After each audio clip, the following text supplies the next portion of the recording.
ഉമ്മൻചാണ്ടി സർക്കാരിന്റെ കാലത്തെ കെടുകാര്യസ്ഥതകൾ അല്ലെങ്കിൽ ഉമ്മൻചാണ്ടിയുടെ കാര്യത്തെ നെഗറ്റീവ് കാര്യങ്ങളാണ് ഒരു പേജിൽ. മറ്റേ പേജിൽ പിണറായി സർക്കാരിന്റെ കാലത്തെ പോസിറ്റീവ് കാര്യങ്ങൾ. എടോ, നെഗറ്റീവ് കാര്യങ്ങൾ പറയുമ്പോൾ ഇവിടെ നെഗറ്റീവ് കാര്യം പറയണ്ടേ? അന്ന് എന്താണ് പറയുന്നത്, മറ്റേ പവർ കട്ട് ആയിരുന്നു എന്ന് നിങ്ങൾ പറയുന്നു അല്ലെ? അതാണ് മെയിൻ സ്റ്റോറി. അന്ന് പവർ കട്ട് ആയിരുന്നു. ഇന്ന്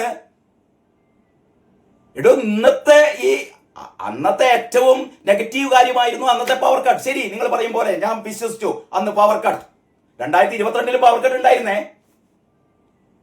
പിണറായി വിജയന്റെ ഈ മന്ത്രിസഭയിൽ അല്ലേ 2022 പവർ കട്ട് ഉണ്ടായിരുന്നടോ. ജനങ്ങൾക്ക് അത്ര വലിയ ഓർമ്മക്കുറവൊന്നുമില്ല. പവർ കട്ട് ഉണ്ടായിരുന്നു. കഴിഞ്ഞ ദിവസത്തെ മനോരമ ചർച്ചയിൽ അയ്യപ്പദാസ് നമ്മുടെ അരുൺകുമാറിന്റെ വായടപ്പിച്ചു. അരുൺകുമാറിനോട് പറഞ്ഞു, അരുൺകുമാറെ 2022 പവർ കട്ട് ഉണ്ടായിരുന്നു, ഓർമ്മണ്ടോ എന്ന് ചോദിച്ചപ്പോഴാണ് അനിൽകുമാർ പറഞ്ഞത്. അവന് ഉളുപ്പില്ലാത്തത് കൊണ്ട് അതൊക്കെ കേട്ടിരിക്കും. അപ്പോ ഒരു ഉമ്മൻചാണ്ടി സർക്കാരിന്റെ കാലത്തുള്ള എന്താ പറയാ അപാകതകളൊക്കെ ഒരു പേജിൽ, പിണറായി സർക്കാരിന്റെ കാലത്തെ നല്ല കാര്യങ്ങളൊക്കെ ഒരു പേജിൽ. നല്ല കാര്യം ഇല്ല, കുറച്ചേ ഉള്ളൂ. ഞാൻ അത്ഭുതപ്പെട്ടു പോയത് ആരോഗ്യരംഗത്തെ കുറിച്ച് 4 സെന്റിമീറ്റർ നീളത്തിലുള്ള ഒരു സാധനമേ ഉള്ളൂ ആരോഗ്യരംഗത്തെ കുറിച്ച് ആ പേജിൽ പറഞ്ഞു കേട്ടോ. എന്തോ ആരോഗ്യരംഗം മറ്റേ ലോകത്തിലെ നമ്പർ 1 അല്ലേനെയോ? എന്തേ നിങ്ങളെ ഇന്നലത്തെ പേജില് ആരോഗ്യരംഗം എങ്ങനെ 4 സെന്റിമീറ്റർ ആയിപ്പോയത്? പറയാൻ പറ്റില്ല, അത് തന്നെ അല്ലേ. ഞാൻ ജസ്റ്റ് അതിന്റെ ഒരു ഇന്നലത്തെ കഥ ഒന്ന് ഓർമ്മിപ്പിച്ചെന്ന് മാത്രമേ ഉള്ളൂ. ഇന്നത്തെ ദേശാഭിമാനിയില് PRD പരസ്യം സൂപ്പർ ഹിറ്റ് ആണത്രേ. Super hit. അതായത് ഇന്നലെ പൊളിഞ്ഞു പോയപ്പോ എന്ന് പറയണം അത് സൂപ്പർ ഹിറ്റ് എന്ന്. വെച്ച വെടിയൊക്കെ സ്വന്തം ആസനത്ത് കൊള്ളുക എന്ന് പറഞ്ഞ പരിപാടി ഉണ്ടല്ലോ, അവസാനത്തെ സംഭവമാണിത്. വെടിവെച്ചതാണ്. ആരെ? ഇവിടുത്തെ UDF-കാരെ VD സതീശന്റെ ആസനം നോക്കി വെടിവെച്ചതാണ്. ഉണ്ട നേരെ തിരിഞ്ഞു വന്നിട്ട് കൊണ്ടത് പിണറായി വിജയന്റെ ആസനത്തിലാണ്, കിണറേഷിന്റെ ആസനത്തിലും. 2 ആസനവും ഇപ്പൊ പൊള്ളിക്കിടക്കുകയാണ്. പിണറായി വിജയനും കിണറേഷും ആസനം പൊളിഞ്ഞു. അത് തന്നെ ഇനി കുറച്ചു കാലം ഇരിക്കാൻ പറ്റൂല. ഉളുപ്പുണ്ടോ നിങ്ങൾക്ക്? ഉളുപ്പുണ്ടോ? നമ്മളെ പൈസ എടുത്തിട്ടല്ലേ ഇത് ഇതുപോലെയാണെന്ന് വെച്ചാൽ ഈ അതിദാരിദ്ര്യം ഇല്ലാതെയാക്കി എന്ന് പറയുന്ന ഒരു കള്ളക്കഥ ഉണ്ടാക്കി അത് പ്രചരിപ്പിക്കാൻ വേണ്ടിയിട്ട് അതിദാരിദ്ര്യം ഇല്ലാതാക്കാനുള്ള ഫണ്ട് ഉപയോഗിച്ചിട്ട് പരസ്യം ചെയ്ത ടീമാണ്. ഒന്ന് ആലോചിച്ച് നോക്കിയാട്ടെ. ഇമ്മാതിരി ലോകകള്ളന്മാർ എവിടെ ഉണ്ടാകും? ഇമ്മാതിരി ലോകകള്ളന്മാർ. സുപ്രീം കോടതി ഒന്നും വേണ്ട. സുപ്രീം കോടതി, ഈ രാജ്യത്തെ പരമോന്നത കോടതി പിണറായി വിജയൻ സർക്കാരിനെ കുറിച്ച് എന്താ പറഞ്ഞത്? കഴിഞ്ഞ മാസം നിങ്ങൾ അഴിമതിക്കാർക്കൊപ്പമാണ്. സുപ്രീം കോടതി ഈ നമ്മുടെ ഇന്ത്യ മഹാരാജ്യത്തെ ഏതെങ്കിലും ഒരു സംസ്ഥാനത്തെ ഇങ്ങനെ കുറ്റപ്പെടുത്തിയിട്ടുണ്ടോ? നിങ്ങൾ അഴിമതിക്കാർക്കൊപ്പമല്ലേ എന്ന് ചോദിച്ചു സുപ്രീം കോടതി നമ്മുടെ കശുവണ്ടി കേസിൽ. അത് കഴിഞ്ഞിട്ട് സുപ്രീം കോടതി ചോദിച്ചോ, നിങ്ങൾ ഈശ്വരനെ പോലും വെറുതെ വിടുന്നില്ലല്ലോ, നിങ്ങൾ ദൈവത്തെ പോലും വെറുതെ വിടുന്നില്ലല്ലോ എന്ന് ചോദിച്ച സുപ്രീം കോടതി. ഇത് 2 കാര്യം മാത്രം മതി. ഒരു മനുഷ്യനും വോട്ട് ചെയ്യില്ലടോ. ഒരു മനുഷ്യനും CPM-ന് വോട്ട് ചെയ്യില്ല. കാരണം നിങ്ങൾ ഭഗവാനെ കട്ടവരാടോ, അതിന്റെ അങ്ങപ്പുറത്തേക്ക് ഒന്നുമില്ല. നിങ്ങൾ അയ്യപ്പന്റെ സ്വർണം കട്ടവരാടോ, അതിന്റെ അങ്ങപ്പുറത്തേക്ക് ഒന്നുമില്ല. ഒരു മനുഷ്യൻ നിങ്ങൾക്ക് വോട്ട് ചെയ്യില്ലടോ. നിങ്ങൾ എന്നിട്ട് PRD ഈ പരസ്യം ചെയ്ത അവസാനം പൊട്ടിപ്പോയിട്ട് പിറ്റേന്നത്തെ പത്രത്തിലും ഇതിൽ പറയുന്ന കാര്യം എന്താ അറിയോ? ബഹുരസമാണ് കേട്ടോ. UDF സർക്കാരിന്റെ കാലത്തെ പത്രവാർത്തകളും LDF സർക്കാരിന്റെ കാലത്തെ വികസന മുന്നേറ്റവും, അതായത് UDF സർക്കാരിന്റെ കാലത്തെ പത്രവാർത്തകൾ അതെന്ന് പറഞ്ഞാൽ ഇമാതിരി നെഗറ്റീവ് വാർത്തകൾ. എന്നിട്ടോ LDF സർക്കാരിന്റെ കാലത്തെ വികസന മുന്നേറ്റം, അതിന്റെ LDF സർക്കാരിന്റെ കാലത്തെ നെഗറ്റീവ് വാർത്തകളൊന്നും കൊടുക്കണ്ടേ? അതൊന്നും ജനങ്ങൾക്ക് അറിയണ്ടേ? വലിയ ഒരു പേജിൽ മുഴുവനും സ്വർണ്ണക്കൊള്ളയെ കുറിച്ച് കൊടുക്കാമല്ലോ അല്ലേ? അതല്ല കൊടുക്കേണ്ടത്. ഞങ്ങൾ അങ്ങനെ കൊടുക്കണം. ഞങ്ങൾ അയ്യപ്പനെ കൊള്ളയടിച്ചവരാണ് ഞങ്ങൾ. ആഗോള അയ്യപ്പ സംഗമം നടത്തിയിട്ട് 600 ആൾക്കാർ വന്നിട്ട് 5000 ആൾക്കാർക്ക് സദ്യ കൊടുത്തവരാണ് ഞങ്ങൾ. ഞങ്ങളുടെ കാരണബോധത്തിന് രാത്രി കിടക്കാൻ വേണ്ടിയിട്ട് 1.25 ലക്ഷത്തിന്റെ കട്ടിൽ വാങ്ങിയവരാണ് ഞങ്ങൾ.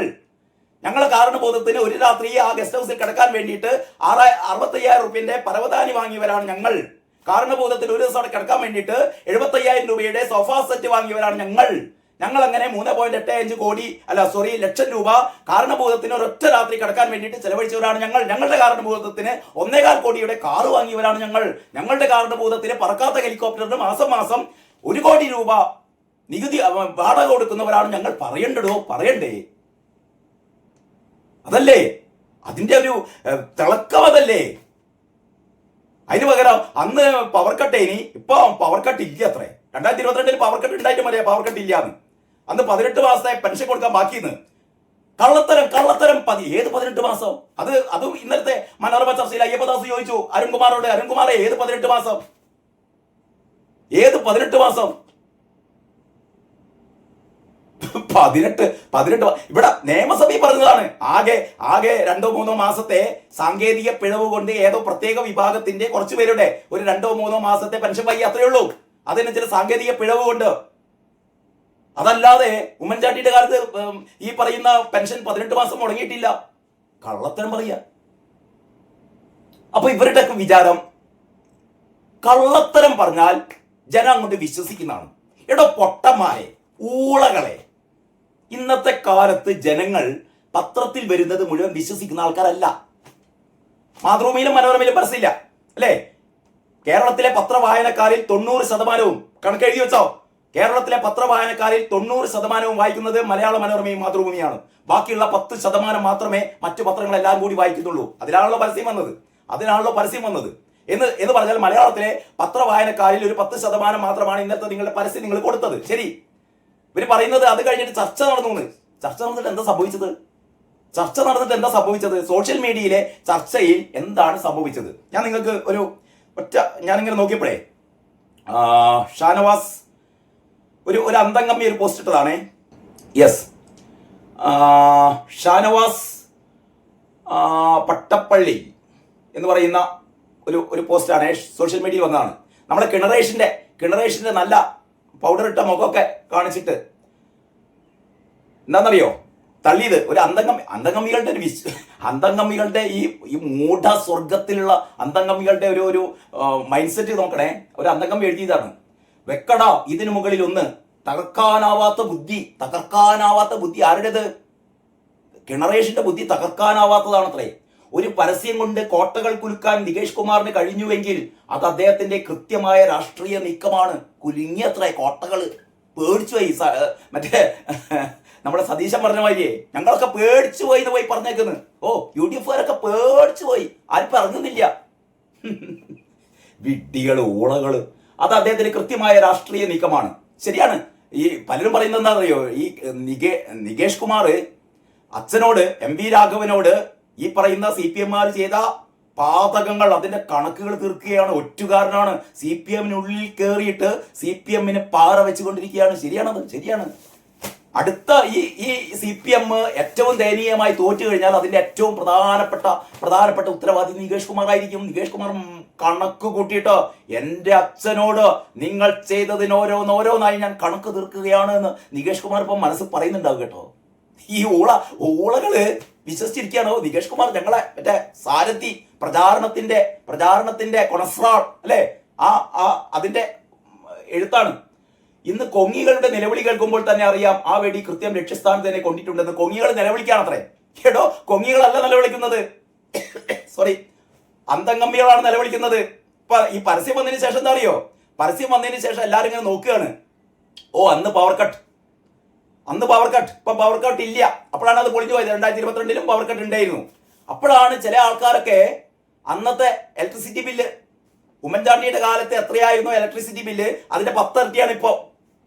പിണറായി വിജയൻ കറണ്ട് ചാർജ് എത്രമാത്രം കൂട്ടി എന്ന് ഇപ്പൊ ജനങ്ങൾക്ക് മനസ്സിലായി. അതായത് ഇന്നത്തെ പരസ്യം കൊണ്ട് ഇപ്പൊ സംഭവിച്ചത്, വൈദ്യുതി ചാർജ് പിണറായി വിജയൻ സർക്കാർ എത്ര ശതമാനമാണ് കൂട്ടിയത് നമുക്കറിയാം. പണ്ടൊക്കെ 1000 രൂപയിൽ താഴെ വൈദ്യുതി ചാർജ് അടയ്ക്കുന്ന ആൾക്കാർക്ക് ഇപ്പൊ 3000-4000 രൂപയാണ് വൈദ്യുതി ചാർജ്. മനസ്സിലായില്ലേ? ഇതൊക്കെ എടുത്ത് പുറത്തേക്ക് ഇടുകയാണ് ആൾക്കാർ. പെൻഷൻ 18 മാസം മുടങ്ങിയെന്ന് പറയുമ്പോ അല്ലാതെ എല്ലാവർക്കും അറിയാം. അപ്പോഴാണ് ഈ പറയുന്ന പിണറായി തമ്പുരാന്റെ കാലത്തും 4 മാസം പെൻഷൻ മുടങ്ങിയിരുന്നല്ലോ. അന്ന് മറിയക്കുട്ടി ചേട്ടത്തിയൊക്കെ മറ്റേ ചട്ടി എടുത്തിട്ട് പുറത്തിറങ്ങിയത് നമ്മൾ കണ്ടിരുന്നല്ലോ. അവസാനം രക്ഷയില്ലാതെ കൊടുത്തതല്ലേ ക്ഷേമ പെൻഷൻ. എത്രയാണ്? 2500 അല്ലേ? നിങ്ങളെ മറ്റേ പ്രകടനപത്രികയിൽ എത്രയായിരുന്നു? 2500 രൂപയാക്കുന്നു. ഇപ്പോഴും 2000 ആണ്. ആക്കിയില്ല. പ്രകടനം നിങ്ങൾ വാഗ്ദാനം പോലും പാലിച്ചില്ല. കള്ളന്മാരല്ലേ നിങ്ങൾ അല്ലേ? പാവങ്ങളെ പറഞ്ഞ് പറ്റിച്ചില്ലേ? ഞങ്ങൾ 2500 രൂപയാക്കുന്നു പറഞ്ഞിട്ടോ. ഇപ്പോഴും 2000 അല്ലേ ഉള്ളൂ. ഉളുപ്പുണ്ടോ നിങ്ങൾക്ക്? ഉളുപ്പുണ്ടോ? എന്നിട്ട് നിങ്ങളെന്തോ ഭയങ്കര സംഭവം അല്ലേ? ഇതൊക്കെ പുറത്തു വരികയാണ്. ഗെയിൽ, ഞങ്ങളാണ് ഗെയിൽ. അപ്പോഴാണ് പറയുന്നത് പി രാജീവ് പണ്ട് നടത്തിയ സമരം ഗെയിലിനെതിരെ. അന്ന് ഗെയിലിനെതിരെ സമരം നടത്തിയ ആൾക്കാരാണ് ഇപ്പൊ ഞങ്ങളാണ് ഗെയിലിന്റെ ആൾക്കാരെന്ന്. ഇവനൊന്നോ മറ്റേ പച്ചമട്ടലെടുത്ത് അല്ല അടിക്കേണ്ടത്, തെരണ്ടിവാല് കൊണ്ട് ആസനത്തിൽ നല്ല പെട്ടപ്പെട്ടയ്ക്കണം കേട്ടോ. ഇമ്മാതിരി കള്ളത്തരം പറയുന്ന ആൾക്കാരെ KSRTC രക്ഷപ്പെടുത്തി. വേറെ ഒന്നും, KSRTC രക്ഷപ്പെടുത്തി. KSRTCയിലെ പെൻഷനും ശമ്പളം മുടങ്ങി കിടക്കായിരുന്നു ഈ അടുത്ത കാലം വരെ അല്ലേ. രക്ഷപ്പെടുത്തിയാണ് പറയുന്നത് മുഴുവൻ കള്ളത്തരം. എന്നിട്ട് അതാണ് പരസ്യപ്പിച്ച് ചെയ്യുക. എന്നിട്ട് ഇവിടെയോ, അതായത് സ്വന്തം വീട്ടുമുറ്റത്തെ അമേദ്യമുണ്ടല്ലോ. ഞാൻ നല്ല സംസ്കൃതത്തിൽ പറയാം, ഇനിയിപ്പോ അത് കേട്ടിട്ട് ആർക്കും ഇങ്ങനെ നെറ്റി ചുളിയണ്ട. സ്വന്തം വീട്ടുമുറ്റത്തെ അമേദ്യം അത് കാണാതെ അന്യന്റെ വീട്ടിലെ കാക്കക്കാട്ടം കോരാൻ വേണ്ടി നടക്കുകയാണ് മാതിരി ടീമുകൾ. ആദ്യത്തെ കോറിഡോ വീട്ടുമുറ്റത്തെ അമേദ്യം അജീർണം ബാധിച്ചങ്ങനെ പരന്ന് ഒഴുകി പരക്കുന്നുണ്ടല്ലോ ഈ അമേദ്യം. അതിന്റെ നാറ്റം സഹിച്ചൂടാ. അമ്പലക്കള്ളന്മാര് ഇപ്പൊ വലിയ ഞെളിഞ്ഞ് നടക്കുകയാണ്. അയ്യപ്പൻ കൊടുത്തോളൂ, കാത്തിരുന്നാ മതി. ഇതൊക്കെ അയ്യപ്പൻ കൊടുത്തോളൂ, അയ്യപ്പൻ നേരിട്ട് കൊടുത്തോളൂ കേട്ടോ. അയ്യപ്പൻ നേരിട്ട് കൊടുത്തോളും. ഏതായാലും ഈ അന്തംകമ്മിയുടെ കൊങ്ങികൾ കരയണം അത്രേ. കൊങ്ങികളുടെ ഇന്നത്തെ കരച്ചിൽ കാണുമ്പോൾ തന്നെ മനസ്സിലാക്കാം നികേഷ് ഇട്ട തീയുടെ ആഴം എത്രത്തോളം ഉണ്ടെന്ന്. MV നികേഷ് കുമാർ കളി പഠിപ്പിക്കാൻ വന്നവരോട് കളി കാണിച്ചു കൊടുത്തവൻ. ഇതോടൊപ്പം ചേർത്ത് പറയേണ്ടത് കനകേല് ചത്തു സഖാവ് ഷാനവാസ് പാട്ടപ്പള്ളിയുടെ ഒരു പോസ്റ്റാണ്. ഞാൻ ഈ പോസ്റ്റിന്റെ മഹത്വം കൊണ്ടല്ല ഇത് വായിക്കുന്നത്. ഇതിന്റെ അടിയിൽ 204 കമന്റ്സ് ഉണ്ട് കേട്ടോ. ഈ 204 കമന്റ്സിൽ 200 കമന്റ്സും നികേഷ് കുമാറിനെ എങ്ങനെ എയറിലാക്കുന്ന ഇവിടുന്ന് കത്തിച്ച് ബാണം വിടുകയാണ്.